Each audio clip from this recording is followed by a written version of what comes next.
आज 30 नवंबर 2025 दिन रविवार और हमारे सामने बैठे हैं पूर्व अभियंता कार्यपालक अभियंता बिहार सरकार और बाद में झारखंड सरकार से होकर के वहाँ पर सेवा निवृत्त हुए हैं और देश समाज पर चिंतन प्रारंभ से इनका बड़ा ही उसमें लगाव रहा है।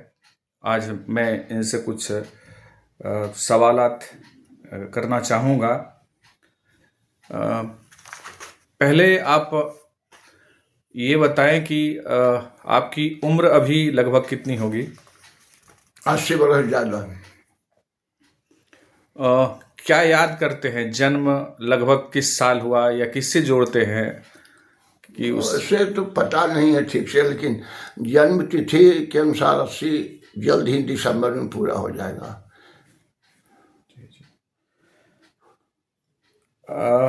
एक सवाल मैं आपसे करना चाहूँगा। सन 1947 में भारत को आज़ादी मिली और लगभग जो 80 वर्ष लगभग होने को आएंगे, तो इतने बड़े काल में आप राजनीतिक परिदृश्य के रूप में स्वर्ण काल या फिर उसको कैसे देखना चाहेंगे? जरा सा वो एक संक्षेप में बताया जाए। आज़ादी की लड़ाई में हमारे गांव के और हमारे अपने पिताजी भाई सब जल गए थे। बात ये थी कि उस लड़ाई में इतना बड़े पैमाने पर लोगों ने सहयोगिता दी थी कि कहना मुश्किल है, आज हम कल्पना नहीं कर सकते हैं। गांव गांव में टोली बनी हुई थी, औरतें जेल जाने के लिए तैयार रहती थीं और उस समय इतना अत्याचार होता था, उसके बावजूद भी बड़े पैमाने पर एक नहीं हजारों हजार, मैं जानता हूं, मैं पूरी तरह जानता हूं कि अकेले जहानाबाद जिला में हजारों लोग उस काम में लगे हुए थे। और उस समय गया एक जिला था, तो सब जगह पूरे देश में इसी पैमाने पर आंदोलन चल रहा था। कम से कम बिहार के में तो यही बात थी। और मेरे पिताजी भी जेल गए थे, 3 बार जेल गए थे। 1930 में नमक सत्याग्रह में, 32 में असहयोग आंदोलन में और 42 में। उनके साथ गांव के विष्णुदेव शर्मा थे, रामबालक शर्मा थे, जयराम शर्मा थे, प्रहलाद जी थे। एक बहुत बड़ी जमात थी, जो जमात उसमें लगी हुई रहती थी। उनके पीछे सैकड़ों लोग रहते थे और उस समय शकुराबाद में पिकेटिंग करते थे कि अंग्रेजी मिल के वस्त्र का प्रयोग नहीं करेंगे, होली जलाते थे। असहयोग आंदोलन में भाग लेते हुए मेरे पिताजी 32 में जेल गए थे और 32 में वो जहानाबाद में एसडीओ के सामने प्रदर्शन कर रहे थे। उसमें जयराम शर्मा थे, विष्णुदेव शर्मा थे और उस समय वो लोग बड़े पैमाने पर पकड़े गए। तो मेरे पिताजी को जी स्वतंत्रता आंदोलन में जो एक मूवमेंट था, जो इतने लोगों की भागीदारी थी, अब वर्तमान समय में वह नहीं दिखता है। मतलब अगर इस तरह की बात है तो वह चेतना नहीं है, तो क्या कारण समझते हैं इसके पीछे क्या है? चेतना अभी तो नहीं है, ठीक बात है, लेकिन उस चेतना को मैंने छात्र आंदोलन में 1975 के 74 के छात्र आंदोलन में बिहार में देखा था। उस समय जयप्रकाश ने आंदोलन की अगुवाई की थी और जयप्रकाश नारायण उस समय तक बड़े स्वतंत्रता सेनानी समझे जाते थे। उस समय भूदान आंदोलन में गए थे और हट गए थे, लेकिन जब वो निराश हुए, भूदान तरफ से भी निराश हुए और बिहार में कुछ ऐसा वातावरण बन रहा था कि लगा कि छात्रों के आंदोलन का अगुवाई करना चाहिए। तो जब उस समय तक तो उनकी पत्नी प्रभावती जी थी, मर गई थी, तो अकेला जयप्रकाश सोच रहे थे क्या किया जाए। व्हीलर सीनेट हॉल में मीटिंग हो रही थी, उसमें मैं भी था। जयप्रकाश जी ने कहा था, 73 की मीटिंग में उन्होंने कहा था कि अब कुछ मन लगाने के लिए भी कुछ करना है। और 74 के छात्र आंदोलन में बड़े पैमाने पर हिंसा, शुरू में तो हिंसा हुई। जयप्रकाश जी आए और आंदोलन को संचालित करने लगे। एक वर्किंग कमेटी बनी या स्टीयरिंग कमेटी उस बनी। आंदोलन का सरोकार मतलब बिहार से और खास करके पटना यूनिवर्सिटी के क्षेत्रों से था। ये आंदोलन सही अर्थ में पटना यूनिवर्सिटी से निकला था। अच्छा। ये बात सही है कि उसमें छात्र थे, उसमें लालू जी भी थे, नीतीश जी भी थे, जगदानंद सिंह थे। क्या आप उसके प्रत्यक्षदर्शी हैं? हाँ, क्या आपको उसके प्रत्यक्षदर्शी हैं? हाँ बिल्कुल मैंने उस समय हम उपस्थित थे, हर मीटिंग में जाते थे। उसमें किशन पटनायक थे, उड़ीसा के एमपी थे, एक एमपी हो चुके थे। उसके बाद हमारे एक नवल जी साथी थे, एक ललन लाल साथी थे। हम लोग सब उसमें जाते थे। रात के जगदानंद बाबू थे, जगदानंद सिंह थे, और ये सत्यानंद सिंह के भाई थे। वो आते थे, ठहरते थे, और हम लोग जाते थे उनके यहाँ। और एक तरह से गुप्त आंदोलन चलता था इस तरह के। वो तो 75 की बात हुई, 75 की बात हुई। 74 में तो आंदोलन सक्रिय हम लोग सब थे, खुलेआम। जी जी। और 74 में नवंबर, संभवतः नवंबर के 3 नवंबर या कुछ, जयप्रकाश नारायण 3 दिन का बंद का आह्वान किया था, तो उसमें उन पर लाठीचार्ज हुआ था इनकम टैक्स गोलम्बर के पास। उसमें मैं भी था उसमें पीछे से।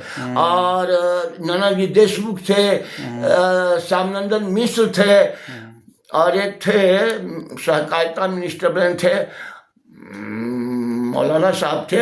अच्छा, क्या आप जो स्वतंत्रता आंदोलन 47 के लिए, आज़ादी के लिए जो लड़ा गया, जो आंदोलन हुआ, और ये जयप्रकाश नारायण का जो आंदोलन हुआ, उसको आप किस तरह से देखना चाहेंगे? वो क्या एक ही कैटेगरी का था? असल बात ये हो जाती है कि हर आंदोलन को कुछ न कुछ लोग हिजैक कर लेते हैं।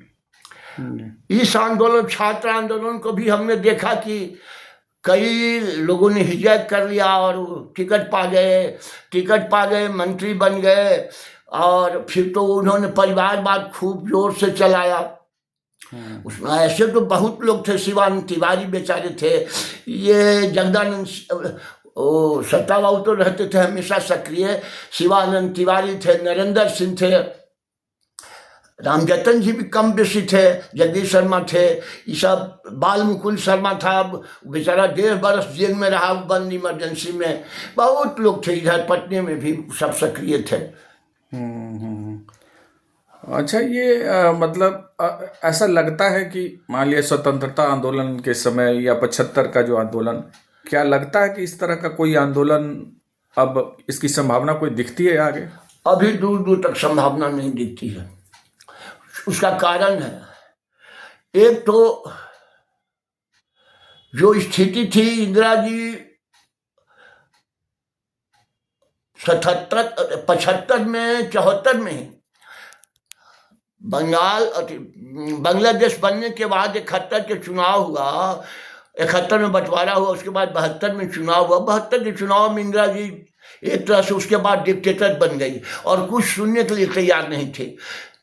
तो वो स्थिति तो नहीं दिखती थी। बाद में इतना उन्होंने डिक्टेटर बन गई कि जेपी पर लाठीचार्ज करवाया, बहुत दमन शुरू हुआ, इमरजेंसी आई। इमरजेंसी में एक कोई नेता बंद नहीं था, कमरा में बात करना भी मुश्किल था, हम लोग सब डरते थे। प्रेस पर भी प्रतिबंध, टोटल प्रतिबंध था, हर चीज पर प्रतिबंध था। आप घर में पत्नी से साथ भी कुछ नहीं बतिया सकते थे। कौन कहाँ है, जीवन का अधिकार छीन लिया गया था। कौन कहाँ जेल में, किस जेल में बंद है, कहने की जरूरत नहीं थी। एक भी नेता जो निचले दर्जे का था वो भी बाहर नहीं था। अच्छा, और मेरे मन में एक बात ये उभर रहा है कि जिन लोगों ने इतने बड़े देश को स्वतंत्र किया, जो आंदोलन चला करके स्वतंत्र किया, और लगभग ये इंदिरा गांधी का जो ये इमरजेंसी का, वो कौन सा सन था? 75 था। इतने दिनों में ऐसा क्या हुआ कि एक लोकतंत्रात्मक व्यवस्था की जो प्रधानमंत्री है, ये उसका हेड था, इतने बड़े स्तर पर उसको कुचला, लोगों को दमित किया? इसके पीछे वजह, और उसको लोगों ने एक्सेप्ट किया या वो चल गया लगभग? असल बात ये थी कि जवाहरलाल नेहरू, आज़ादी के पहले जवाहरलाल नेहरू का काफ़ी योगदान था, ये तो नकारा नहीं जा सकता। कुछ गलतियां उनसे हुई थी, लेकिन आज़ादी के बाद नेहरू एक तरह से परिवार की ओर उन्मुख हो गए। उन्होंने अपनी बेटी इंदिरा गांधी को कांग्रेस का प्रेसिडेंट अपने समय में बना दिया। अपनी बहन विजया राजे लक्ष्मी, हाँ, पूरा नाम नहीं याद है, विजय, हाँ, चलिए वो ठीक है। लक्ष्मी को उन्होंने बाहर भेज दिया। उनके ज़माने में ही बहुत सी परिवर्तन आ गया था और वो अपने परिवार की तरफ ज़्यादा सोच। सबसे बड़ी बात हुई कि 62 में चीन ने जब आक्रमण किया तो नेहरू की ये छीछालेदर हुई, कहा नहीं जा सकता है। चीन घुसता आ रहा था, चीन ने तिब्बत को ले लिया था। तो उस समय राजेंद्र बाबू राष्ट्रपति थे, उन्होंने कहा था कि उसको आप भारत को विरोध करना चाहिए, लेकिन उस समय हिंदी चीनी भाई भाई का नारा लगता था। चीन बढ़ा आ रहा था, इनको कुछ समझ में नहीं आ रही थी बात। अंत में जब 62 में चीन ने आक्रमण किया तो उस समय कृष्ण मेनन रक्षा मंत्री थे, तो इनकी और दुर्गति हुई कि हमें याद है रेडियो पर मैंने, उस समय टीवी तो था नहीं, रेडियो पर मैंने रोते सुना नेहरू को कि असम के भाइयों के लिए मुझे दुख है, और सेना पीछे हट रही थी। ऐसा भी दिन आया कि डिब्रूगढ़ से वहां का कलेक्टर पहले भाग गया, जनता पीछे भागती आई। रोज कुछ न कुछ हो रहा था, रोज पराजय हो रही थी। उसी समय दिनकर ने एक कविता लिखी थी, परशुराम की प्रतीक्षा, एक कविता थी।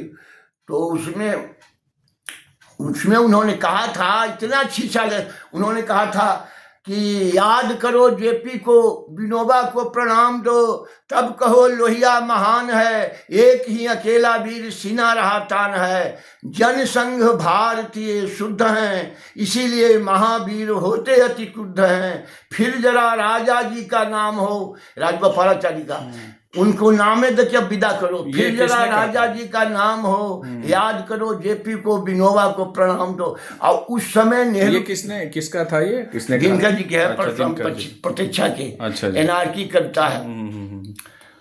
ये सवाल यह था कि मैं पूछ रहा था कि इंदिरा गांधी, मतलब आज़ादी के बहुत ज़्यादा साल नहीं हुए थे तो हमारी आज़ादी मिली, और उसमें तुरंत से इस तरह का इमरजेंसी लगाना और उसको एक्सेप्ट किया जाना, मतलब हुआ। इंदिरा जी डिक्टेटरशिप की ओर बढ़ रही थी और देश में कुछ ऐसी बात आ गई, कुछ भ्रष्टाचार भी उनके मामले में आ गया और वो सब चीज़ को दबाना चाहती थी। इंदिरा जी के 71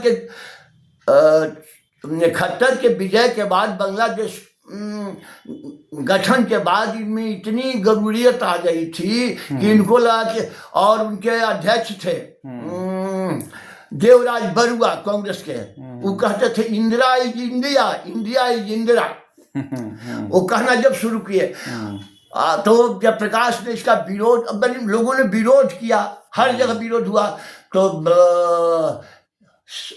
जब प्रकाश जी भूटान से जुड़े हुए थे, भूटान में ये बात आई, प्रस्ताव 24 को सदस्य उसके हुआ करते थे और सबको मत देने पर ही कुछ पास होता था। कितने समय तक इंदिरा गांधी वो अपना डिक्टेटर चला पाई?